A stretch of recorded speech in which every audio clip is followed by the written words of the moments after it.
Kirill Boudanov parle également des visées de la Russie sur les autres pays, et notamment les pays baltes. C'est une très longue interview. On va aussi l'écouter sur ce point-là. De quel pays pourrait-il s'agir ?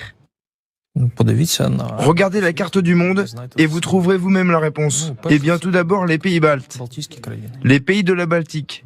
C'est ainsi que cela s'est passé géographiquement. La Russie constitue-t-elle déjà des réserves pour la guerre dans d'autres pays ? La Russie constitue une réserve stratégique. Elle est en cours de création. Mais tant que la guerre fait rage ici, il s'agit d'un processus dynamique, d'une réserve opérationnelle. Elle est constamment sollicitée.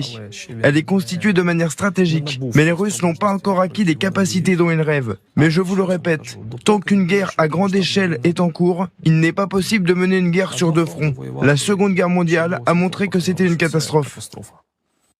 Voilà, donc pour l'instant, on est dans de la guerre hybride, on est dans du sabotage. Et regardez ce que est en train de faire la Pologne. Ça, c'est le Guardian qui nous dit ça. Regardez ce que fait la Pologne. Elle prépare des fortifications anti-drones d'une valeur de 2 milliards d'euros le long de sa frontière orientale face à la menace russe. C'est le vice-ministre de la Défense qui s'exprime dans le journal britannique, qui affirme que les nouveaux systèmes de défense aérienne seront achevés dans 24 mois. Donc c'est quand même un coût colossal, 2 milliards d'euros. Et c'est un système qui comprendrait différents niveaux de défense, notamment des mitrailleuses, des canons, des missiles, des systèmes de brouillage. Et tout ça est intégré dans une ligne de protection qui existe déjà depuis une dizaine d'années, mais qui s'ajoute. On voit que les Européens, effectivement, ils ont un peu du mal à trouver la réponse contre les drones, contre les incursions. La Pologne, elle a vécu une dizaine aussi d'incursions de drones. Mais là, effectivement, c'est encore une autre étape passée par la Pologne. Ah oui, la Pologne est en train de construire ce qu'ils appellent leur bouclier, le bouclier oriental. Donc il y a des moyens colossaux qui sont attribués au renforcement de la défense, mais de façon absolument générale, parce que ça passe aussi donc par des éléments concrets de défense aérienne, de renforcement de lignes de défense au sol, mais ça passe aussi par la formation de la population. Ils sont en train de former.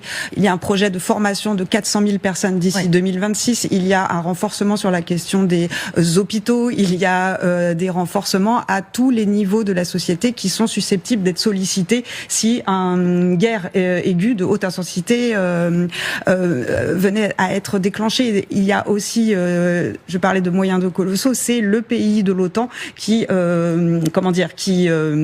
se saisit du plus haut pourcentage de son PIB dédié à la défense. Oui, ils sont presque à 5%, donc c'est vraiment le seul. Ils ont déjà de base l'armée, une des armées, la troisième armée d'Europe, je crois. Ils ont autour de plus de 200 000